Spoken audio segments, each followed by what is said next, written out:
Hello friends, welcome to my channel. आज हम देखेंगे क्लास 6 एनसीईआरटी ज्योग्राफी का चैप्टर 6। तो चलो दोस्तों स्टार्ट करते हैं। उससे पहले आपको याद दिला दूं कि इसके पहले जो 5 चैप्टर्स हुए हैं आप उसके वीडियोस देखिए, उसको शेयर कीजिए और मेरे चैनल को सब्सक्राइब कीजिए। और हाँ, नोट्स बनाना ना भूलिए क्योंकि आपको बाद में परेशानी ना हो। ठीक है, तो चलो स्टार्ट करते हैं। छठवां चैप्टर है पृथ्वी के प्रमुख स्थल रूप। आपने इनमें से कुछ स्थल रूपों को ज़रूर देखा होगा। ये देखो, ये इमेज में है।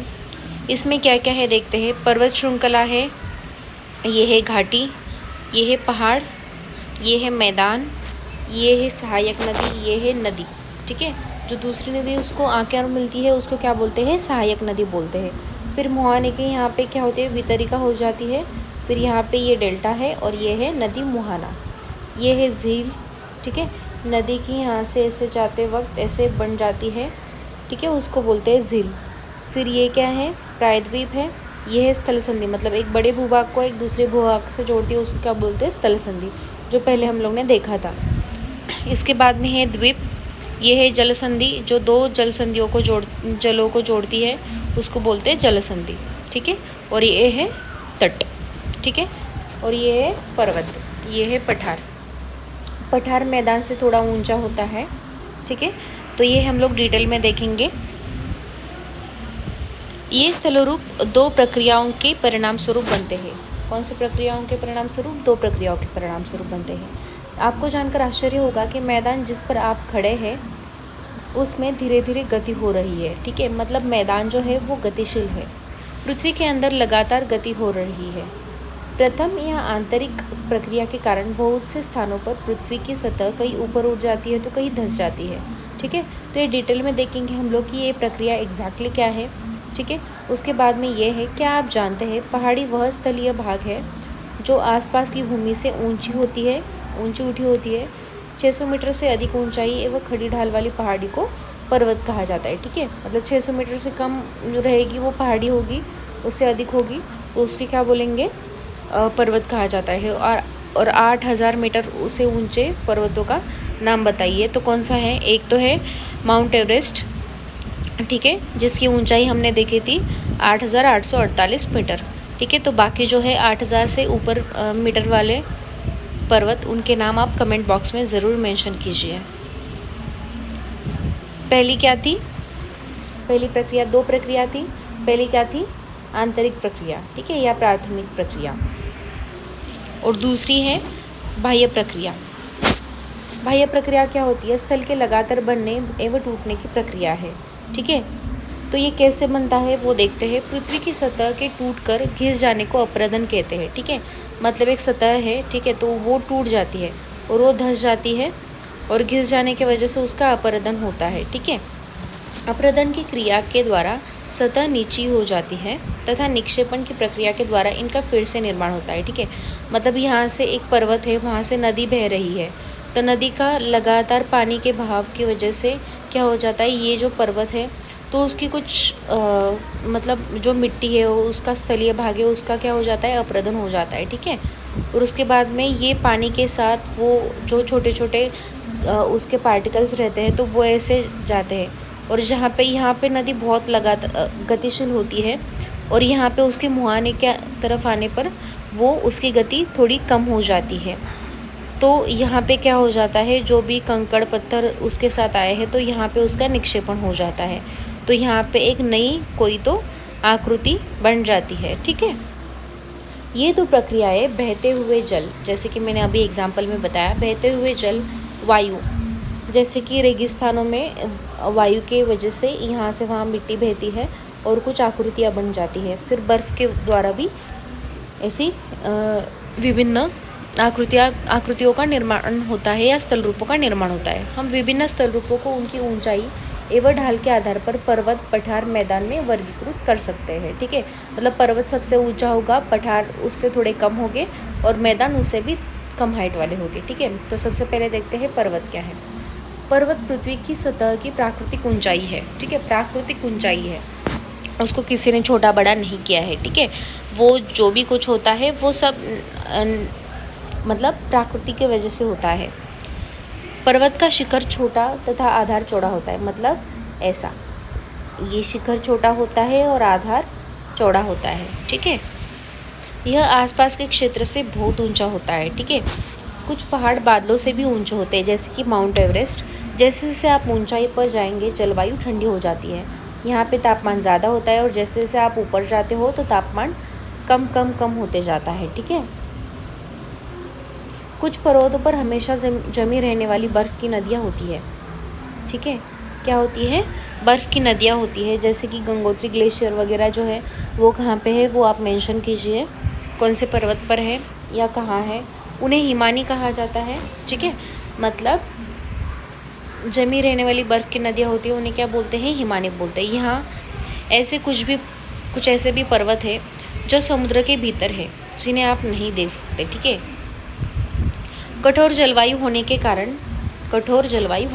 पर्वतीय क्षेत्रों में बहुत कम लोग निवास करते हैं। ठीक है, जलवायु कैसे होती है वहाँ पे? कठोर होती है। ठीक है, तो इसके लिए पर्वतीय क्षेत्रों में बहुत कम लोग निवास करते हैं। वहाँ का धरातल खड़ी ढाल वाला होता है, ऐसा खड़ी ढाल वाला होता है तथा कृषि योग्य भूमि की कमी होती है। ठीक है, पर्वत एक रेखाक्रम में व्यवस्थित हो सकते हैं, जिसे श्रृंखला भी कहा जाता है, मतलब ऐसे। तो इसे क्या बोलते हैं? पर्वत श्रृंखला बोला जाता है। ठीक है, तो देखो ये क्या है? ये भूपर्पटी है, ये है वलित पर्वत। ठीक है, ये पर्वत है।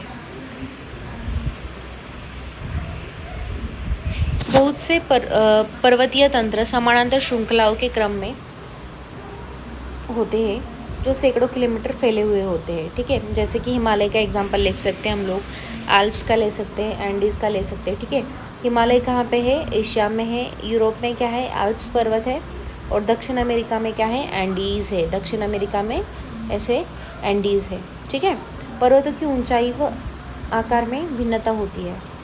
अभी पर्वतों के प्रकार कौन से हैं, तो ये देखते हैं। पर्वत के 3 प्रकार है, एक है वलित पर्वत, एक है भ्रंशोत्तर पर्वत और तीसरा है ज्वालामुखी पर्वत। हिमालय तथा आल्प्स पर्वत है वो वलित पर्वत है। वलित पर्वत मतलब क्या होते हैं? जिनकी सतह उबड़ खाबड़ तथा शिखर शंक्वाकार होता है। ठीक है, अभी आपने ऊपर डायग्राम में देखा तो वो है वलित पर्वत। क्या होती है उसकी खासियत? सतह उसकी क्या होती है? उबड़ खाबड़ होती है और शिखर क्या होता है? शंक्वाकार होता है। भारत की अरावली श्रृंखला विश्व की सबसे पुरानी वलित पर्वत श्रृंखला है। ये बात हमेशा ध्यान में रखिए कि भारत की जो अरावली श्रृंखला है वो विश्व की सबसे पुरानी वलित पर्वत श्रृंखला है। अपरदन की प्रक्रिया के कारण यह श्रृंखला घिस गई है। ठीक है, अपरदन ज़्यादा से ज़्यादा हुआ है उसका, इसके लिए वो क्या हुई है? घिस गई।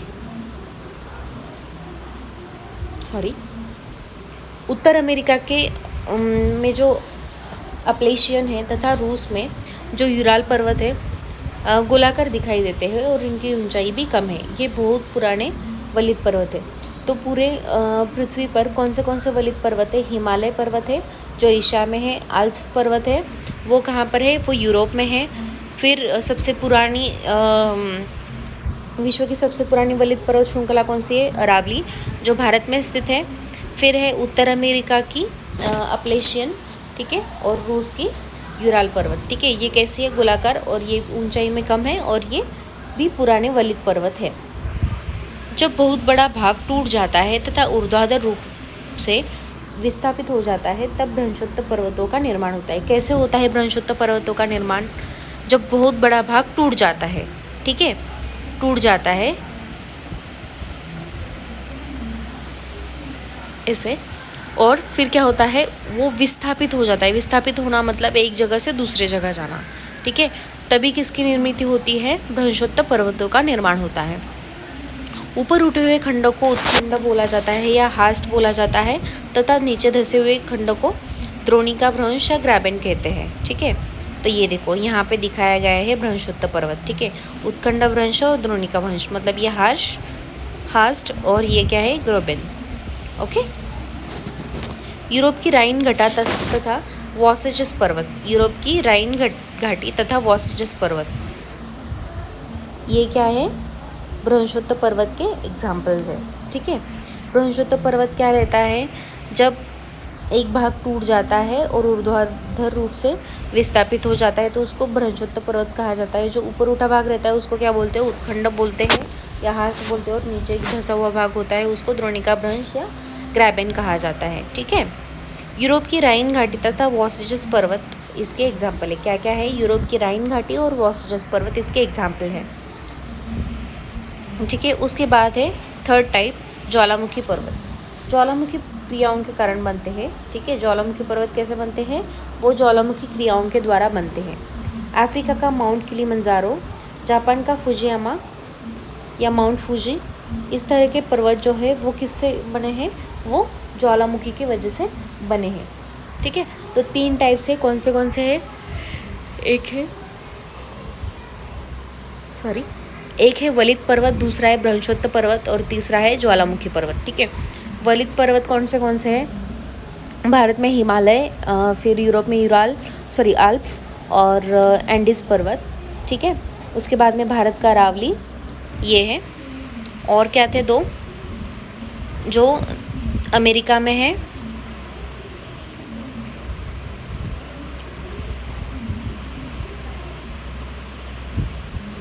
हाँ ये देखो, अमेरिका में है, उत्तरी अमेरिका में अपलेशियन तथा रूस में यूराल पर्वत। ठीक है। भ्रंशोत्तर पर्वत क्या होते हैं, जिसका एक भाग टूटा होता है और ऊर्ध्वाधर रूप से विस्थापित हो जाता है उसको भ्रंशोत्तर पर्वत कहा जाता है, और ऊपर उठा भाग जो रहता है उसको उत्खंड बोला जाता है, और नीचे धंसा भाग जो रहता है उसको द्रोणिका भ्रंश कहा जाता है या ग्रैबेन कहा जाता है। और ज्वालामुखी पर्वत कैसे होते हैं, ज्वालामुखी की क्रियाओं से बनते हैं। उसके एग्जाम्पल क्या है, अफ्रीका का माउंट किलिमंजारो और जापान का फुजियामा। ठीक है। तो अभी पर्वतों के लाभ कौन से होते हैं, लाभदायक कैसे होते हैं, वो जल के संग्राहक होते हैं, बहुत से नदियों का स्रोत होते हैं। ठीक है। जलाशयों के जल को लोगों तक पहुंचाया जाता है। पर्वतों के जल का उपयोग सिंचाई तथा पनबिजली के लिए उपयोग किया जाता है। नदी घाटियाँ एवं वेदिकाएँ कृषि के लिए उपयुक्त होती है। पर्वतों में अलग अलग वनस्पति एवं जीव जंतु पाए जाते हैं। फिर वहाँ पे जो वन होते हैं वहाँ से हमें ईंधन मिलता है, चारा मिलता है, आश्रय मिलता है। फिर दूसरे उत्पाद जैसे गोंद, रेजिन इत्यादि प्राप्त होते हैं। फिर सैलानियों के लिए ये भी ये उपयुक्त स्थान होते हैं। यात्रा उनकी प्राकृतिक सुंदरता को दिखाने के लिए करते हैं। ठीक है। कौन, सैलानी। उसके बाद है विभिन्न प्रकार के खेल जैसे कि paragliding, hang gliding, river rafting, skiing, ये सब खेल पर्वतों के लिए प्रसिद्ध है। ठीक है। उसके बाद ये देखो यहाँ पे ज्वालामुखी राख, भाप और गैस युक्त घने बादल होते हैं ज्वालामुखी का जब उद्रेक होता है तो। फिर किनारों से निकलती पिघलती चट्टानें लावा कहलाती है। फिर ये लावा या बम है। ठीक है। ज्वालामुखी शंकु का निर्माण राख और लावा की परतों के जमने से होता है। ठीक है। और ये क्यों होता है, अत्यधिक दाब की वजह से क्या होता है, मैग्मा का निर्माण होता है और वो बाहर आ जाता है। ठीक है। तो पहली टाइप हुई पर्वत, दूसरी है पठार और तीसरा है मैदान। तो पर्वत हो गया, अभी पठार देखते हैं हम। ठीक है। तो पठार कौन से है, पठार उठी हुई एवं सपाट भूमि होती है। यह आसपास के क्षेत्रों से अधिक उठा हुआ होता है तथा ऊपरी भाग मेज़ के समान होता है। मतलब ऐसा तो होता है पर्वत के जैसा, ठीक है, लेकिन ऊपर का भाग ऐसा चपटा होता है। ठीक है। किसी पठार के एक से अधिक किनारे होते हैं। ठीक है। किसी पठार के एक से अधिक किनारे हो सकते हैं जिनके ढाल खड़े होते हैं। पठारों की ऊंचाई प्रायः कुछ मीटर से लेकर कई हज़ार मीटर तक हो सकती है। फिर पर्वतों की तरह पठार भी नए या पुराने हो सकते हैं, जैसे कि पर्वत भी नए और पुराने थे। भारत में दक्कन पठार पुराने पठारों में से एक है जो बहुत बड़े मात्रा में ज्वालामुखी से उत्पन्न हुआ है। उसके बाद है केनिया, तंजानिया तथा युगांडा। केनिया, तंजानिया तथा युगांडा का पूर्वी अफ्रीकी पठार क्या है, पूर्वी अफ्रीकी पठार, और ऑस्ट्रेलिया का पश्चिमी पठार इस प्रकार के उदाहरण हैं। तिब्बत का पठार विश्व का सबसे ऊंचा पठार है। ठीक है। तिब्बत का पठार क्या है, ये देखो यहाँ पे जो दिया है वो तिब्बत का पठार है जो सबसे ऊंचा पठार है, जिसकी ऊंचाई मध्य समुद्र तल से 4000 से 6000 मीटर तक है। क्योंकि हम लोग ने देखा कोई भी स्थल रूप जो होता है उसकी ऊंचाई जो है वो समुद्र तल से ही मापी जाती है। पठार बहुत उपयोगी है क्योंकि उनमें खनिजों की प्रचुरता होती है। यही कारण है कि विश्व में बहुत से खनन क्षेत्र पठारी भागों में स्थित है। अफ्रीका का पठार जो है वो सोना एवं हीरो के लिए प्रसिद्ध है। भारत में छोटा नागपुर का पठार जो है वो लोहा, कोयला और मैंगनीज के भंडार के लिए प्रसिद्ध है। ठीक है, पठारी क्षेत्रों में बहुत से जलप्रपात हो सकते हैं क्योंकि यहाँ नदियाँ ऊंचाई से गिरती है। ठीक है, भारत में छोटा नागपुर पठार पर स्वर्णरेखा नदी तथा पर स्थित हुंड्रू जलप्रपात और कर्नाटक में जोग जलप्रपात इस प्रकार के जलप्रपातों के उदाहरण कौन से हैं? हुंड्रू कहाँ पे है? छोटा नागपुर पठार में, भारत में स्वर्णरेखा नदी पर, और कर्नाटक में जोग जलप्रपात है। ठीक है, लावा पठार में क्या होता है? काली मिट्टी जो होती है उसकी प्रचुरता होती है जो बहुत ज़्यादा उपजाऊ होती है खेती के लिए। ठीक है, कई पठारों में रमणीय स्थल होते हैं जो पर्यटकों को आकर्षित करते हैं। पठारों के बाद है मैदान। ठीक है, तो एक बार मैं आपको दिखाती हूँ तीनों में डिफरेंस। ये हुए पर्वत, ये हुए पठार और ये है मैदान। ठीक है, तो मैदान देखते हैं हम। मैदान समतल भूमि के बहुत बड़े भाग होते हैं। वे सामान्यतः माध्य समुद्र तल से 200 मीटर से अधिक ऊंचे नहीं होते। मतलब ये कितने हुए मैदान? 200 मीटर तक रहते हैं। 600 मीटर तक कौन रहते हैं? पठार होते हैं। और पर्वत 600 मीटर से ऊंचे होते हैं, उनको पठार बोला जाता है। ठीक है, सॉरी 6000 मीटर तक रहते हैं उसको पठार बोलते हैं, और उससे ज़्यादा जो रहते हैं उसको क्या बोला जाता है? पर्वत बोला जाता है। देखो, कुछ मैदान काफ़ी समतल होते हैं, कुछ उर्मिल तथा तरंगित हो सकते हैं। अधिकांश मैदान नदियों तथा उनकी सहायक नदियों के द्वारा बने होते हैं क्योंकि जो निक्षेपक पदार्थ है वो निक्षेपण कर देती है, उसकी वजह से मैदानों का निर्माण होता है। नदियाँ पर्वतों के ढाल पर नीचे की ओर बहती है तथा उन्हें अपरदित कर देती है। ठीक है, मतलब पर्वत है यहाँ पे सपोज, फिर यहाँ पे पठार है और यहाँ पे मैदान है, तो नदी ऐसी बहेगी और अप्रदन करते करते ऐसे अप्रदन करके वो सारा अपने साथ लेके जाएगी और फिर मैदानों की यहाँ पे जमा होके ऐसे मैदान उभरता जाएगा। ठीक है,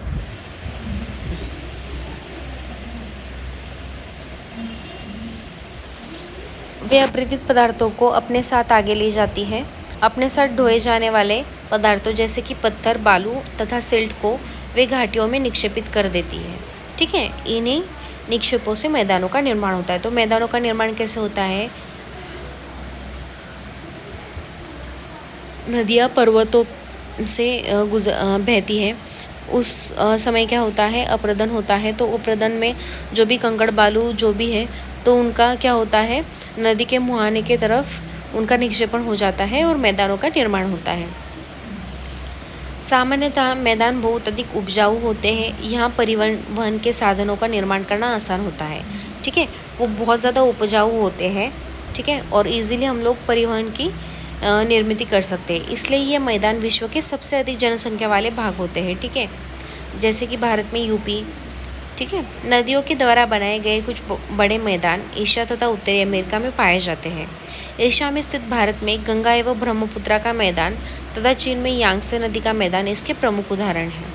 ठीक है, गंगा के किनारे भारत में बहुत सारे लोग बसे हुए हैं क्योंकि उनकी पानी की ज़रूरत पूरी हो जाती है। वो मैदानी प्रदेश है, इसके लिए मिट्टी भी काली मिट्टी होती है, उपजाऊ होती है, तो सारी चीज़ें उन्हें एक ही यहाँ पे मिलते हैं, इसके लिए वहाँ पे लोगों का घनत्व ज़्यादा है। ठीक है, मैदान मनुष्य के रहने के लिए उपयोगी क्षेत्र है। यहाँ की जनसंख्या बहुत अधिक होती है क्योंकि मकानों को बनाने के लिए तथा खेती के लिए यहाँ समतल भूमि की प्रचुरता होती है। फिर उपजाऊ मिट्टी के कारण यह भाग खेती के लिए काफ़ी उपयुक्त होता है। फिर भारत में गंगा का मैदान देश में सबसे अधिक जनसंख्या वाला क्षेत्र है। ठीक है, उसके बाद है स्थल रूप एवं लोक। स्थल रूप की विभिन्नता के अनुसार मानव विभिन्न प्रकार के जीवन यापन करते हैं। जैसे कि पर्वतीय क्षेत्रों का जीवन कठिन होता है क्योंकि वहाँ पे उतनी योग्य जो मानव के लिए जीने के लिए जो भी संसाधन है वो नहीं मिल पाते। मैदानी क्षेत्रों का जीवन पर्वतीय क्षेत्रों की तुलना में सरल होता है।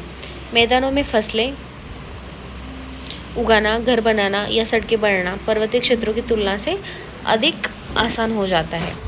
विभिन्न प्रकार के स्थल रूपों पर रहने वाले लोगों के रहन सहन के तरीकों में कुछ अंतर होता है। ठीक है, ये क्या आप बता सकते हैं तो आप कमेंट बॉक्स में बता दीजिएगा।